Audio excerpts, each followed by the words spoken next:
Om Namo Venkatesaya. Hi girls, welcome to our social psychology class of third semester. Hope you are keeping safe at home and healthy.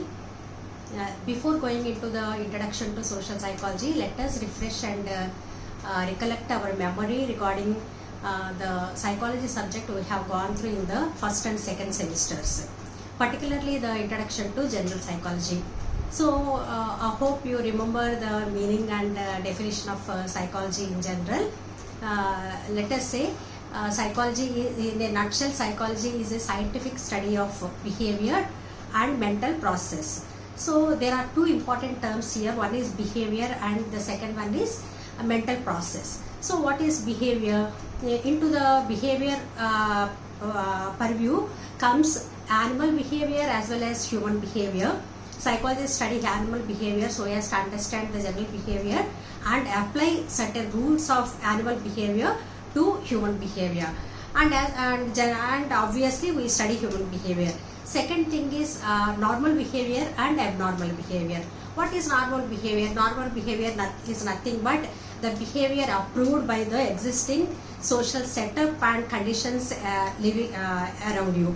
And abnormal behavior may be stemming from some physical structural deformities or functional deformities or general brought up. If the brought up is not good, the person may become abnormal, and in certain terms the person may become abnormal because of his own personal experiences. So whatever it may be, what is abnormal behavior? It is nothing but the behavior which is not accepted by the society you are living in. So say for example cannibalism. So cannibalism may be a normal behavior for the people of that cannibal society, but whereas if we eat human flesh, what do we say? We point them as abnormal people. So this is about normal and abnormal behavior. And the third one is inert behavior and overt behavior, that is implicit behavior and explicit behavior. What is implicit behavior? All the behavioral purviews that comes under the reach of the person himself. He himself can feel, understand what he is undergoing. So that is called inert behavior or implicit behavior. Say for example, if I prick you with a pin, what happens? Can I understand how much pain you are undergoing? No. You only can understand how much pain it is causing. That is with regard to implicit behavior. What is explicit behavior? The behavior that can be observable by others, that can be objectified by the others. So the last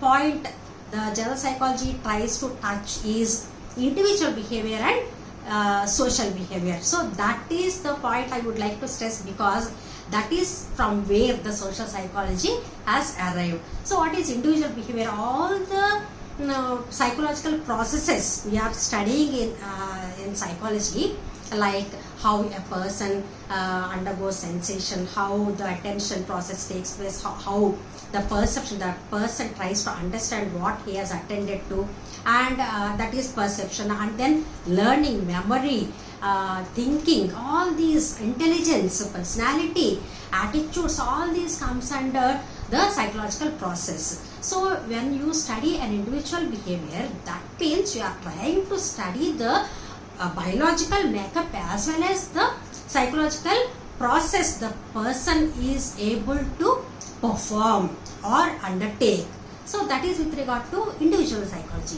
What is social psychology? Social behavior. Social behavior is nothing but how a person behaves when he is in a group. The group may be as small as more than 2 individuals, or as huge as the world itself. So when we say the person is there in the group, definitely the person will be influencing the other individuals, as well as his personal individual behavior will be influenced by the presence of the group members. Say I will give you a simple example, like what color do you like? If you like, you may say that I like red, but I seldom see you wearing a red dress. When I ask you why you are not wearing a red dress when you like red color, then you may say that I like red, but I don't think others feel pleased to see me in red color. That means red color won't suit me, I think. So what is this suiting? Suiting is nothing but you try to perceive yourself or look at yourself from the eyes of others. Lord, you won't look at yourself by your own eyes, but you try to always look at your behavior from the perspective of the others. That is where the social behavior stems up. So today we will see the introduction to social psychology. So here what we are saying, psychology, social psychology is nothing but the interactions of the group members, how interactions among the group members takes place, how the person gets influenced by the other group members, as well as how a person himself exerts influence on others' behavior, like others' attitudes, others' interests and all. So there are number of definitions given by various social psychologists during various times of its growth. Why I am saying growth is psychology itself is a very young subject, and into this general psychology the amount was accumulated so huge that it was forced to divide into different groups. You have studied in the first year like classical branches of psychology and applied branches of psychology. So general branches, classic branches like abnormal psychology, developmental psychology, physiological psychology, they grow and accumulated immense knowledge and information and theories. Whereas when you use this knowledge, accumulate knowledge for the benefit and enhancement of other field, then we say it is applied psychology, like educational psychology. So all the information you have accumulated by learning, how learning takes place, how memory takes place, how a person is maturation and motivation plays a role in the learning and all these things. The information is so useful for the development of the field of educational psychology, education itself.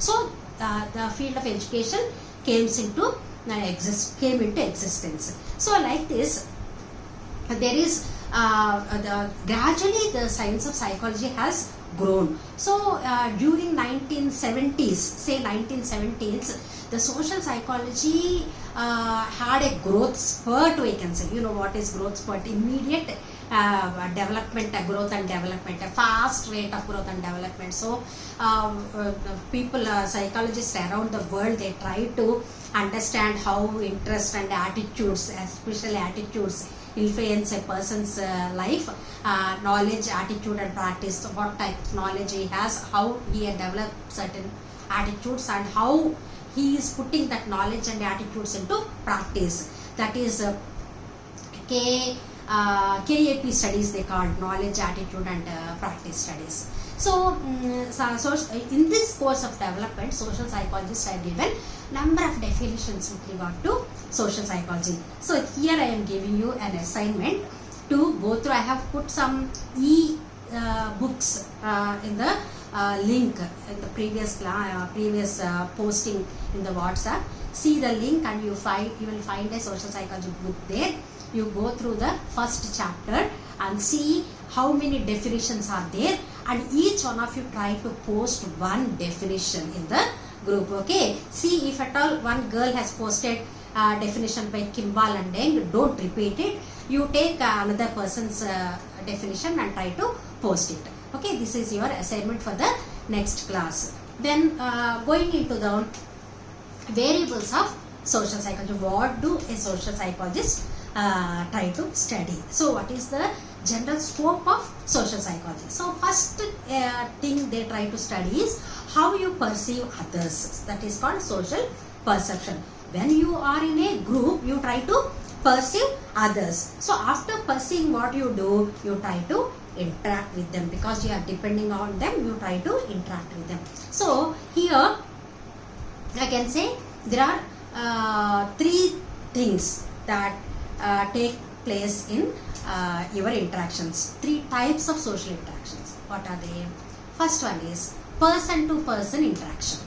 Okay, so what is person to person interaction? An interaction between 2 persons, face to face interaction between 2 persons. It may be between a mother and a child, or father and mother, 2 lovers, or 2 friends. So when there are only 2 individuals, and mostly when they are interacting directly with each other, it is called person to person interaction. And here the influence will be very strong, because there will be generally physical presence, and each one of you can observe how the other person is feeling, apart from what he is saying, how they are feeling also. So that will have a tremendous impact on how you perceive that individual. So the first category is person to person interaction. Then the second category is person to group interaction. So what is person to group interaction? When a person is trying to interact with a group as a whole. See, this is a simple example is our classroom itself. So when I talk about social psychology, with the intention that you doesn't know much about social psychology, you definitely will get influenced by what I am saying with regard to social psychology. So this is very simple, and after that you may question, you may pose some doubts and questions to me. So you will try to interact with me, is it not? So it is a two-way interaction. I will try to interact with you and try to influence you, and in turn you will try to interact with me and get benefited from this mutual interaction process. So the second one is person to group interaction. A group on the whole may make a change in single person's behavior, say political scenario, when the constitution members strongly put some ideas before the politicians, what do? They have to change their way of thinking and come into the viewpoint of the people. Okay, then the third category is group to group interaction. What is group to group interaction?